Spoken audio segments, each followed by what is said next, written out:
With any new expansion comes a new raid.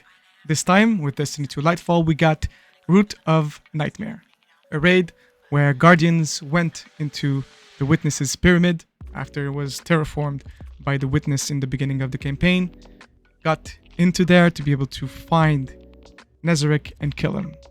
In the meantime, you also get to encounter the beautiful place where the Witness was shaping the planets and killed his general. After this is done, you get into the end of the raid, into the new Witness's disciple, Nezarec.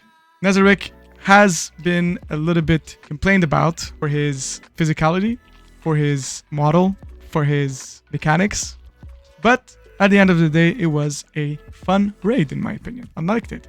I liked my day one experience. I did it in LFG once again, found it really compelling. People sometimes can be rude, sometimes can be nice, but at the end of the day, it is Destiny 2. You play it as you want to play it. There's no rules about how you want to play it. If you want to do the raid only just to get the contest mode on your raid report, or you want to do all 4 of them to get your triumph, it is on you. You can do it because you can. That being said, there is a lot of people that actually finished the day 1 contest. In my opinion, day 1 contest mode should be something that is the pinnacle of Destiny 2. It was difficult, yes, but was it as difficult as the others? I don't think so. Is it a bad thing? I don't think so either. Destiny 2 Lightfall's campaign came with a lot of social change.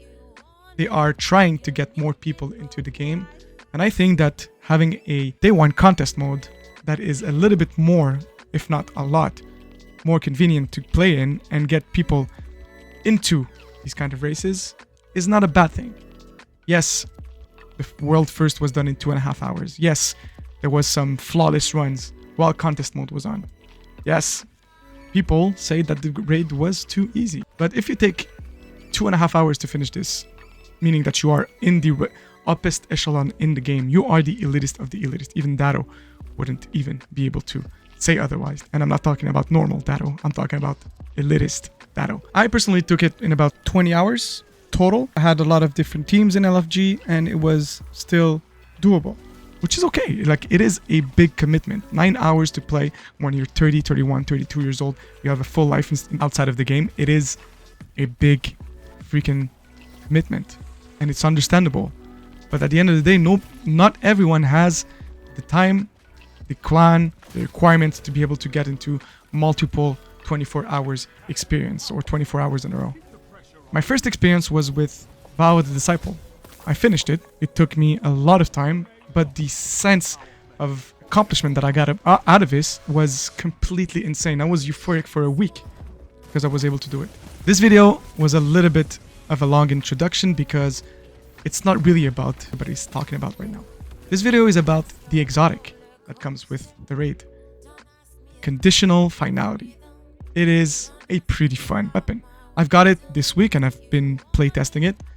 Bought it into raids, dungeons, PvP, Gambit, and I had a lot of fun with it.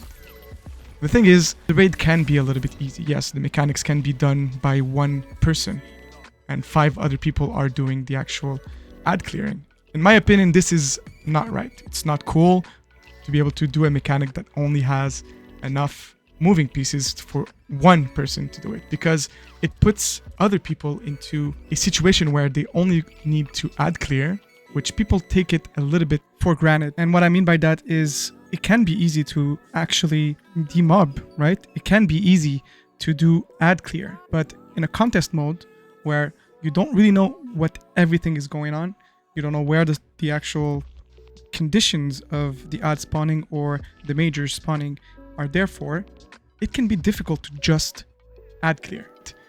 Too easy or too hard, depending on the game. For example, if someone is actually doing the mechanic and 5 other people are trying to do only ad clear, but the ad clear is so overwhelming that you need also a strategy to be able to ad clear, because they are unlimited amount of ads spawning basically. The runner, if he's doing his job correctly, will be actually really pissed if you die via only doing ad clear. But ad clear was hard. It's not like you could just use all of your heavy weapon attack and all of your super in one single spot to be able to get the chance for your runner to do it.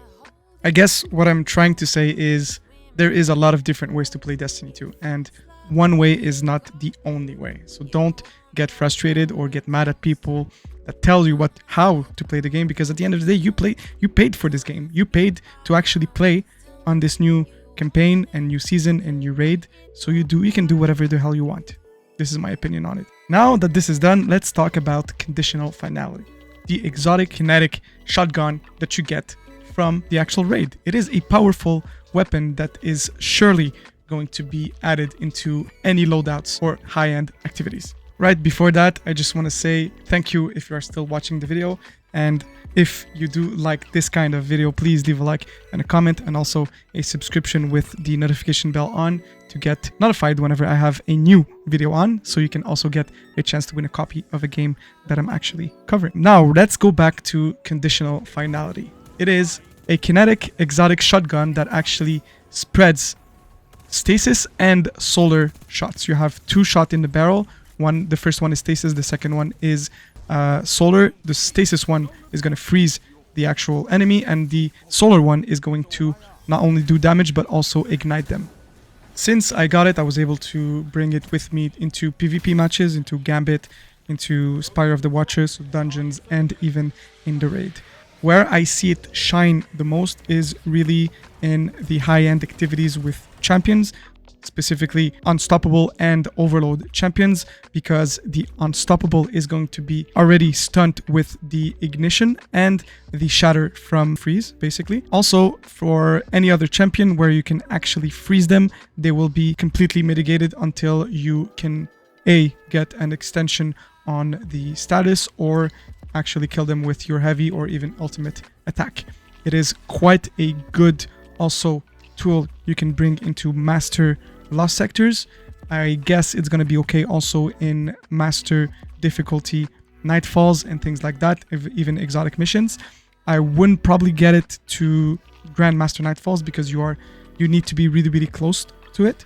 So maybe it's going to be a kind of a liability to be able to proc those freezes and ignitions, but as you can see here on the lost sector, it is quite good. I would also need to do a little bit more testing to see if it's a viable option for boss DPS. I don't think it is, because of the matter that you only have 2 in the magazines and they're not doing that much damage. Yes, they are proccing freeze and ignition, but let's say, for example, if you want to do a double slug shotgun swap, it won't be really easy because you don't even have any other perks to be able to auto-load this shotgun either. So I would say that this shotgun is absolutely great for champion management, for high-end activities with a little bit of ads and you need to freeze and ignite some of them.